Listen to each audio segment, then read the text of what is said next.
모세가 하나님의 부르심을 받아 드디어 이집트 왕 파로 앞에 섰습니다. 전쟁의 시작입니다. 그런데 실패했습니다.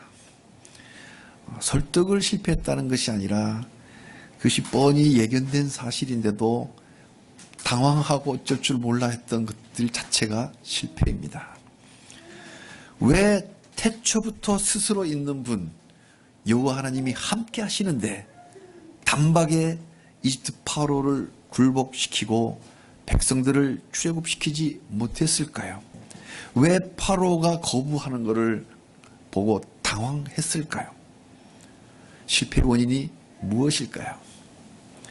모세와 파로의 첫 번째 대결 장면 출애굽기 5장을 실패의 원인이라는 제목으로 말씀을 증거할 때에 우리 각자에게 주시는 하나님의 음성으로 우리 영이 다시 살아나는 은혜의 시간이 되시기를 바랍니다. 모세가 아론에게 하나님의 주신 말씀을 다 말했습니다. 출발해서 드디어 만났잖아요. 아론에게 다 말했어요. 그리고 아론도 이스라엘 장로들을 모아서 모세가 받은 그 하나님의 말씀을 다 전했습니다. 오늘 본문 시작이 그렇게 되죠. 모세가 3장, 4장의 모세의 소명장에 그 많은 하나님과의 말씀들을 다 아론에게 형 나 이랬어 라고 말을 했고, 아론은 장로들 모아서 그 말을 빠짐없이 다 전했습니다. 우리 성경에 분명히 모두 전했다, 모두 말했다라고 되어 있어요. 그러니까 다 전한 거예요. 그리고 이거를 하나님의 백성들이 33절에 믿었습니다.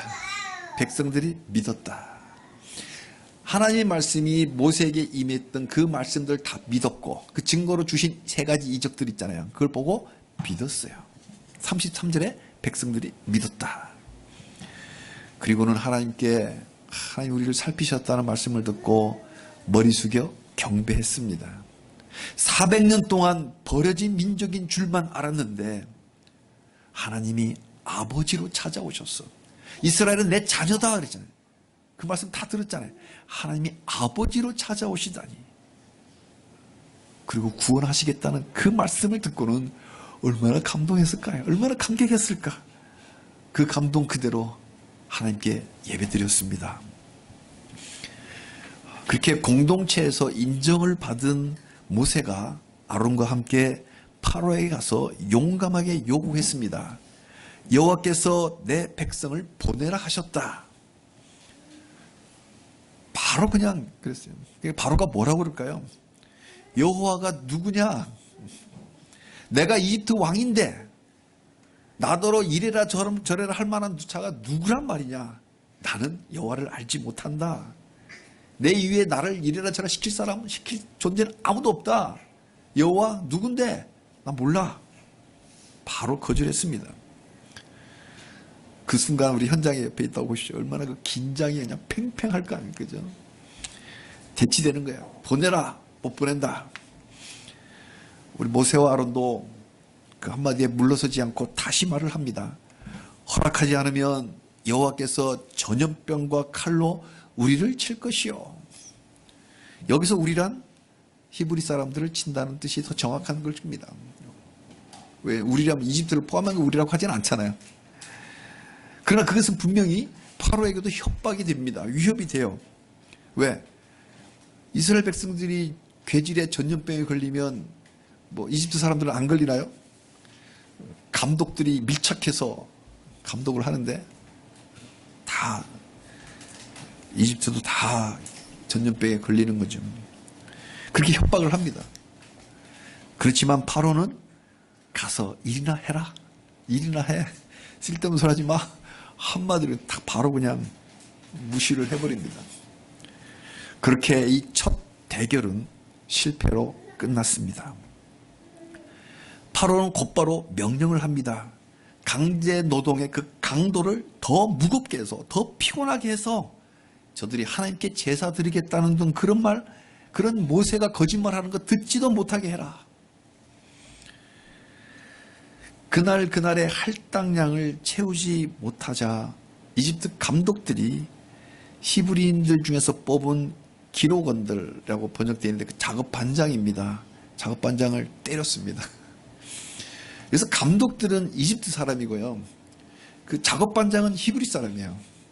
통치의 수단으로 히브리 사람들 중에서 일부 뽑아서 이렇게 기록도 하고 교육도 시키고, 그래서 당연히 그 할당량이 최대인데 거기다 지푸라까지 네가 알아서 다 챙기라 그러니까 못 미달하는 건 당연한 거죠. 그러니까 막 두들기 패는 거예요. 메맞은 히브리인 작업반장들이 어떻게 했을까요? 파로를 찾아가 호소했습니다. 혈통은 히브리인이지만 그래도 이집트의 그 하급 관리이기 때문에, 하급 공무원의 신분이기 때문에 파로한테 찾아갔어요. 우리 히브리 사람들도 당신의 종인데 어찌 이렇게 하십니까? 조금 전에 본문에 그렇게 읽었죠? 당신의 종들이다. 할당량이 너무 과해서 우리가 매를 맞습니다. 그러나 파로의 반응은 싸늘했습니다. 자기가 시켰으니까. 돌아오는 길에 모세와 아론을 보고는 원망했습니다. 니들 때문에 바로에게 미운 털이 박혀 우리가 다 죽게 생겼다. 21절에는 하나님이 너희를 심판하길 원한다. 저주예요. 가짜라는 거죠. 근데 어떻게, 우리 서두에 어떻게 써요? 백성들이 믿었다. 근데 거꾸로 하나님이 너희들 심판하길 원한다. 이렇게 저주를 퍼부었습니다. 이것이 오늘 본문의 간추린 내용입니다. 왜 이렇게 되었을까요? 야구에서 1번 타자는 무조건 나가야 돼요. 무조건. 그래야 2번이 번트를 치든 해서 3번, 4번 중심 타선에서 안타를 쳐서 점수를 하나 내는 거예요. 1번 타자의 사명은 무슨 수를 써도 나가는 게 사명이에요. 그러니까 첫 번째 대결 무조건 이겨야 되잖아요. 근데 왜 이렇게 첫 번째 대결을 망쳤을까요? 분명 출발은 좋았습니다. 하나님이 역사에 개입하심을 백성들이 믿었고 하나님께 머리 숙여 경배했는데 왜 하나님이 이래 실패했을까요? 그 원인을 오늘 성경 본문에서 찾아보면서 하나님의 메시지를 함께 듣고자 합니다. 본문에서 하나님이 이래 실패한 사람이 세 그룹이 나옵니다. 첫째로 이집트 왕 파로가 하나님을 아는 일에 실패했습니다. 5장 2절에 나는 여호와를 알지 못한다.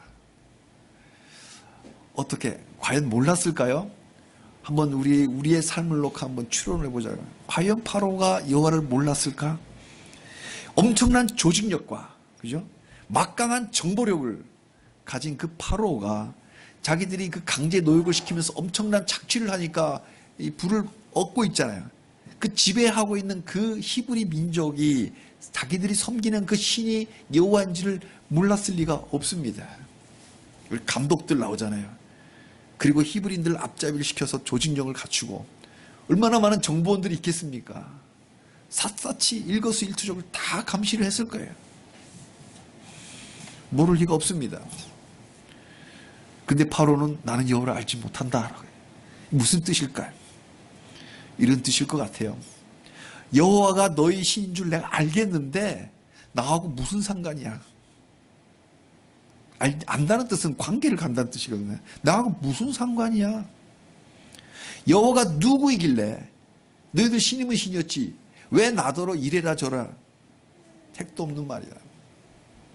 됐고 나가봐. 빨리 가서 일이나 해. 이렇게 된 거예요.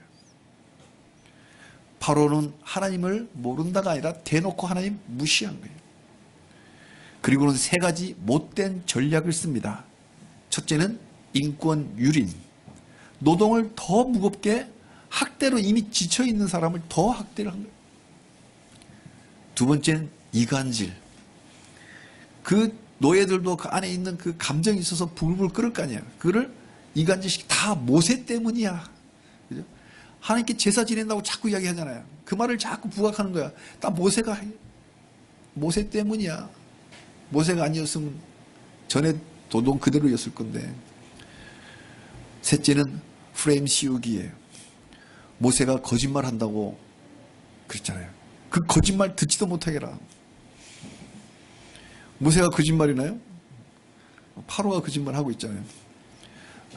예나 지금이나 정치꾼들이 대중을 선동하는 전략은 비슷합니다. 해 아래 새 것이 없다고 역사 속에 배우지 못하면 비극이 되풀이됩니다. 이집트 파로는 왜 하나님을 아는 일에 실패했을까요? 파로는 너무 높은 곳에 있었습니다. 누구도 자기더러 이래라 저래라 할 수 없는 그 자리, 절대 권력에 취하면 하나님이 보이지 않습니다. 자기가 하나님인데, 그래서 이집트는 태양신을 자기와 같이 코브라까지 해서 자기와 동일시하는 거예요. 태양과 코브라와 황제는 같다. 내가 하나님인데 누가 하나님이야? 그러니 참 하나님 여호와가 보일 리가 없죠. 너무 높은 자리에 있었습니다. 또 너무 많은 것을 가진 파로의 눈에 하나님이 보일 리가 없습니다. 사랑하는 성도님들, 우리에게도 나름의 자리는 있잖아요. 파로와 같은 황제의 자리는 아니라도 누구라도 다 자기 자리는 있어요. 그 자기 자리에서 의사결정을 할 때 하나님께 여쭤보지 않는다면 그 사람은 파로만큼이나 높은 사람입니다. 함께 여쭤보지 않고 디시전 메이킹 한다면 파로만큼이나 높은 사람이에요. 하나님이 보일 리가 없어요. 하나님을 여호와로 알지 못하는 거예요. 나는 스스로 있는 자가 여호와인데 그분을 모르는 사람이에요. 바로처럼 여호와가 누구라며 하나님을 조롱하는 사람이 됩니다. 하나님 없다 하는 사람은 실로 어리석은 사람입니다. 우리 모두 파로같이 오만한 자리에 앉지 말고 주야로 말씀을 묵상하며 겸손하게 살아가시기를 축복합니다. 하나님의 일에 실패한 두 번째 그룹은 이스라엘의 백성들입니다. 오늘 본문은 작업반장, 기록원들이 나오지만 백성을 대표합니다. 이 이스라엘 백성들은 처음에는 모세에게 임한 그 하나님의 말씀을 들었잖아요. 그리고 이적도 봤어요. 그래서 하나님을 믿었다. 하나님을 믿었을 뿐만 아니라 그 하나님께 머리 숙여 경배 드렸던 사람들입니다. 그랬던 그들이 일이 잘못되어 가자 하나님이 아닌 파로에게 찾아가서 호소했습니다. 모세를 원망하고 저주까지 했어요. 분명 이집트 학대를 하나님께 울부짖었던 사람들이었잖아요. 그래서 그 울부짖음을 듣고 내가 내려가겠다, 구하겠다, 모세 네가 먼저 가서 구해내라. 이미 하나님께 울부짖었던 그 사람들이 더 심해졌으면 하나님께 더 울부짖어야 되는데, 그리고 심지어 하나님의 음성까지 듣고 말씀까지 듣고 보낸 사역자 그 종 모세까지 와서 이적까지 봤으면 더 하나님께 매달려야 되는 거 아닌가요? 근데 누구한테 갔어요? 파로에게 찾아갔잖아요. 그리고 나는 당신의 종입니다. 왜 이렇게 영적 실패를 저질렀을까요? 말씀을 다시 보고 다시 보면 이들이 영적 실패한 원인이 나옵니다. 말씀을 편식했기 때문입니다. 말씀을 편식한 거예요. 듣고 싶은 말씀만 듣고, 그리고 마음에 거슬리는 말씀은 듣지 않았기 때문에 영적으로 실패했습니다. 하나님의 말씀을 그 말씀 그대로 듣지 않으면 하나님께 순종하는 것을 실패할 수밖에 없습니다. 오늘 본문 4장 28절에 분명히 모세가 말씀을 다 아론에게 알렸잖아요. 그죠? 그리고 아론이 30절에는 다 모든 말씀을 전달했잖아요. 그러면 이들이 하나님의 말씀 들었어요. 그렇다면 우리 앞에 3장 19절에 강한 손으로 치기 전에는 애굽 왕이 너희를 가도록 허락하지 않을 것이다. 이 말씀도 분명히 알려줬고 전해줬을 거 아니에요. 이들이 분명히 들었어요. 4장 21절에는 내가 준 이적을 바로 앞에서 다 행하라. 그러나 그가 백성을 내어주지 아니할 거라. 이 말씀 분명히 하나님 미리 알려주셨잖아요. 이 말씀도 분명히 전달된 거예요. 모두 전했다는 말씀을 봐서 그 앞에 3장 하나님 말씀했던 3장 4장에 있던 모든 말씀이 다 전달되었잖아요. 분명히 선포되어져 들어진 거예요. 그렇다면 아, 파로가 안 돼 하면, 아, 그래, 다 하나님이 알려주신 거야. 당연하지. 그래, 그럴 줄 알았어. 다음 대결을 준비해야지. 이래야 정상적인 반응이잖아요. 그런데 왜 파로요? 왜 우리를 너무 심하게 하십니까? 우린 당신의 종들입니다. 거기 가서 그렇게 호소를 합니까? 그리고 하나님의 종에게는 저주하고, 이 말은 그들이 그 말씀을 제대로 안 들은 거예요.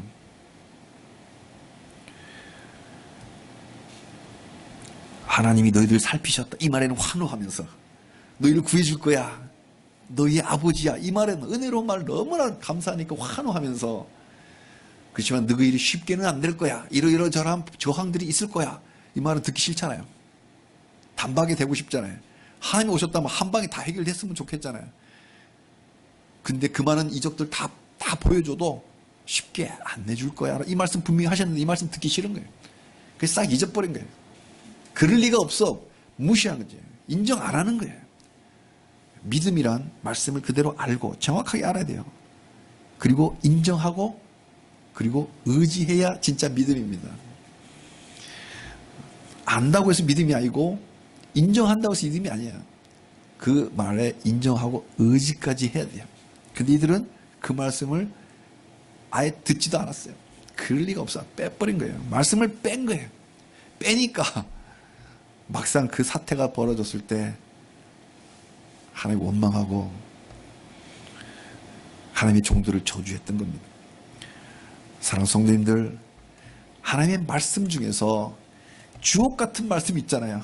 나에게 감동이 되는 그 말씀 있잖아요. 그것만 쏙쏙 골라서 편식하면 하나님 섬기는데 실패합니다. 누구라도. 하나님 말씀에는 정말 주옥 같은 말씀, 심금을 울리고 나를 눈물 나게 그런 말씀도 있지만 경고하는 말씀도 있잖아요. 왜 그 경고하는 말씀을 다 빼버리나요? 선지서들 잘 안 읽어요. 다 경고하는 말씀만 있으니까. 설교도 안 해. 설교. 다 경고하는 말씀이니까. 편식하면 하나님께 정확하게 순종하는데 실패합니다. 오늘 그 모델이에요. 백성들이. 경고의 말씀도 있고 시련이 올 거라는 말씀도 있습니다. 말씀을 편식하면 이 말씀으로 무장하지 못하기 때문에 조금만 시련이 오면 무너질 수밖에 없습니다. 우리 주님 분명히 말씀하셨습니다. 요한복음 16장 33절에 세상에서 너희가 환난을 당하나 담대하라, 내가 세상을 이기었노라. 세상에 너희가 환난을 당한다라고 했어요. 그러니까 환난이 오면 우리 주님 미리 말씀하신 그 사건이 오는구나. 드디어 올 것이 왔구나.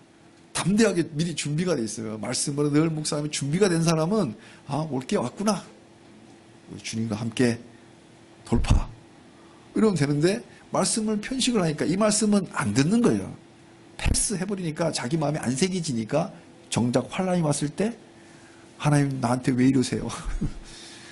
하나님 정말 계신 거 맞아요? 신앙이 뿌리채 흔들리는 거예요. 길가에 뿌려진 씨앗처럼 되어버리는 겁니다.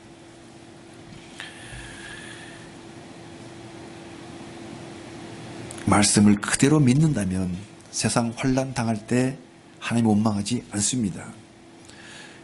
이집트에 있던 그 이스라엘이 말씀을 그대로 들었다면 모세를 원망하지 않았을 겁니다.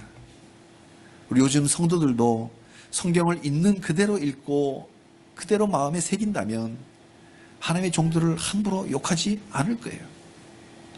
자칭 크리스찬 매체라고 하면서 유튜브에서 목사님들을 그렇게 욕을 합니다. 없는 사실을 만들어서까지. 말씀을 그대로 읽는 사람이었다면 그러지 않을 거예요. 말씀을 제대로 읽지 않고 말씀을 제대로 배우지 않는 성도는 언제든지 이스라엘의 실패를 답습하게 됩니다. 사랑하는 성도님들, 위기관리, 우리 꼭 경영학을 배우지 않더라도 많이 듣잖아요. 위기관리, 리스크 매니지먼트를 하나님 말씀으로 하시기를 바랍니다. 말씀을 제대로 알면 위기 때에 당황하지 않고 담대할 수 있습니다. 비록 우리 주님이 걸으신 그 길이 고난의 길이라 하더라도 주님이 세상을 이겼듯이 우리도 세상을 이길 것입니다. 부디 세상 가진 자를 주로 섬기지 말고 진정 주권자인 삼일체 하나님을 섬기시기를 축복합니다. 하나님의 일에 실패한 세 번째는 모세 자신입니다.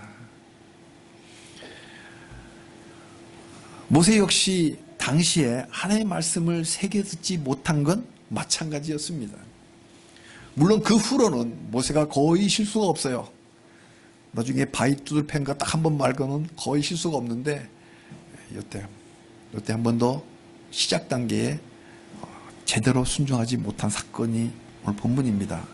이 바로와의 첫 대면에서 할 말을 미리 알려주셨잖아요. 그 하나님의 말씀이 3장 18절입니다. 가면 이렇게 말해라 하고 딱 하나하나 말씀해 주셨어요. 그대로 실행한 것이 오늘 본문의 5장 1절입니다. 그런데 하나님 미리 알려주신 그 말씀 3장 18절과 모세가 실제 행한 5장 1절 사이에는 분명한 차이가 있습니다. 휙 보면 잘 모르는데 자세히 보면 차이가 있어요. 대조를 해볼게요. 왼쪽이 3장 18절, 오른쪽이 5장 1절입니다. 하나님은 분명히 장로들과 함께 가라고 했어요. 그죠? 그들이 내 말을 들으니 너는 그들은 이스라엘 사람의 말을 듣는다 믿었잖아요. 인정했잖아. 그러면 너는 그들의 장로들과 함께 애굽 왕에 가서 말해라 라고 하셨는데 모세가 어떻게 했어요? 장로들과 함께 갔어요? 그 후에 모세와 아론이 바로에게 갔다. 아론만 데리고 간 거예요. 순종했습니까? 순종 안 했잖아요. 말씀대로 순종을 안 한 거예요. 자기가 그 말씀을 귀에 새기고 그대로 전달했으면서도 통째로 외우고 있는 거죠. 하나님의 말씀을 전달했으면도 자기는 그렇게 실행하지 못한 거예요. 자기 나름대로 순종한다고 한 게 차이가 있죠. 그리고 하나님이 가르쳐 주신 그 네가 바로에게 할 첫 멘트를 다 알려주셨어요. 히브리 사람 여호와께서 우리에게 임하셨으니 우리가 우리 하나님 여호와께 제사 드리려 하오니 사흘길쯤 광야로 가도록 허락하소서 이렇게 말하라라고 딱 멘트를 딱 주신 거예요. 근데 모세가 뭐라고 그랬어요? 히브리 사람 하나님이 아니라 누구의 하나님?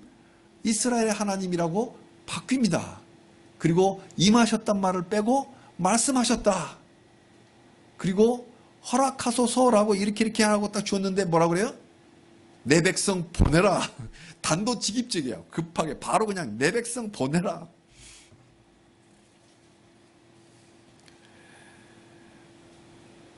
호소형이라고 하나님이 가르쳐 줬는데 명령형으로 바꿔버린 거예요. 당시에 이집트 사람들은 이스라엘 사람들을 이스라엘이라기보다는 히브리 사람들이라고 이렇게 불렀습니다. 그렇게 알고 있어요. 그래서 히브리의 사람 하나님 이렇게 하면 그 이집트의 눈높이에 맞춘 거예요. 그리고 임하셨다는 것은 당시에 그 이방인들은 신이 자기 백성에 임했다는 것을 진지하게 받아들였었어요. 그러니까 신이 말씀하는 그런 신은 자기네들을 잘 모르는 거예요. 그러니까 임하셨다 해야 임팩트 있게 니들 신이 정말 니들에게 우리도 지금 전통적으로 그러잖아요. 뭐 신내림이 있다 뭐 이런 말들 하잖아요. 믿지 않는 사람들이. 그런 임했다는 말이 쟤네들에게 임팩트가 있어서 하나님이 그들의 눈높이에 맞춰서 말씀을 맞춤을 주셨는데 하나님 말씀하시기를 그리고 일단 잘 첫 대결이니까 사흘길 좀 갈 수 있게끔 허락해라는 식의 이렇게 좀 청원하는 이런 형태로 좀 부드럽게 말하라고 하나님이 딱 패턴까지 톤까지 말씀을 해줬는데 내 백성 보내라. 좀 강압적인 분위기인 거죠. 분위기 자체가 좀 명령적이고 강압적이고 그러니까 이거는 모세가 자기 나름대로 해석을 해서 그 말씀 그대로 순종하지 않은 거예요. 이 또한 불순종인 거예요. 자, 여기까지는 그렇다 친데 이렇게 하니까 바로한테 통하지 않잖아요. 바로 통하지 않자 보태기를 합니다. 보태기를 3절에 전염병이나 칼이 우리를 칠 거라. 하나님 그렇게 말씀하신 적이 없거든요. 근데 잘 안 되니까 플러스를 한 거예요. 플러스. 이스라엘 전염병 걸리면 그래 감독들도 걸릴 것이고 그러면 감독의 가족들 걸릴 것이고 너 이집트 다 걸릴 거 아니야. 협박을 하면 통하겠지 싶어서 이 잔머리 굴린 거예요. 하나님의 말씀이 없던 걸 플러스. 이 플러스 하는 것도 실패의 원인이 됩니다. 그 말씀 그대로가 아니잖아요. 저거 빼버렸고, 이건 플러스하고, 빼고 더하면 이미 하나님의 말씀이 아닌 이상한 말씀이 되어버리는 거예요. 그래서 모세가 말씀에 제대로 순종하지 못한 사건이 됩니다. 말씀을 맺겠습니다. 모세가 40년 전 처음으로 실패했죠. 그 실패의 원인은 말씀 없이 행동했기 때문이에요. 말씀 없이 행동은 반드시 실패합니다. 말씀 없이 하나님을 섬길 수는 없습니다. 근데 지금 모세는 말씀을 가졌잖아요. 여호와가 내 스스로 있는 자, 내가 너와 함께 하겠다. 말씀을 다 가졌잖아요. 그런데 왜 실패했을까요? 이 두 번째 실패한 원인은 말씀을 가지긴 가졌지만 그 말씀 그대로 마음에 새기지 못했기 때문이에요. 말씀을 가감하면 말씀대로 순종할 수 없습니다. 말씀을 가지긴 가졌는데 변질된 말씀을 가진 거예요. 사랑하는 성도님들, 우리도 말씀 읽을 때 그 말씀 그대로 읽으시기를 바랍니다. 있는 말씀 빼고 없는 말씀 추가하면 그건 자기 주관적인 임의로 해석을 하면 위기 때에 말씀대로 분별할 수 없습니다. 물론 번역본이기 때문에 자음 모음 문자 그대로가 아닙니다. 번역본이기 때문에 원어에 있는 그 말씀의 뜻 그대로를 강조하시는 말씀이 있지만 옛날에 우리 어르신들은 그냥 한 획이라도 이 말씀을 가지고 막 우리 번역본이라서 뭐 획 하나 그 원어에서의 획 하나가 의미가 확 달라지거든요. 그 중요한 포인트는 그 말씀 그대로. 그래서 우리 성경 읽을 때 그냥 바로 달라들지 마시고 먼저 기도하길 바래요. 성령님, 이 책상 위에 성경 위에 빛을 비춰 주십시오. 이 책상에 펼쳐진 이 성경책에 쓰여있는 이 말씀에 하나의 빛을 비춰주셔서 내가 깨닫게 하여 주옵소서. 그렇게 기도하며 읽으시기를 바랍니다. 그리고 또 하나, 위기 때에 낙심하지 않기를 바랍니다. 시험 받지 않는 신앙이란 없습니다. 다 시험 받아요. 시련 없는 성숙이란 없습니다. 우리가 잘 아는 말로 no pain, no gain. 땀 흘리지 않고 얻는 게 어디 있어요? No cross, no crown. 십자가 없이 영광은 없어요. 단련 없는 정금은 없습니다. 신앙은 시련을 통해서 검증되어지고 성숙되어 갑니다. 우리 모두 욥이 말했던 것처럼 그가 나를 단련하신 후에 내가 순금같이 되어 나오리라. 내가 정금같이 돼서 나오겠다. 이 신앙 고백하는 우리 온전한 성도님들이 다 되시기를 주님의 이름으로 축복합니다.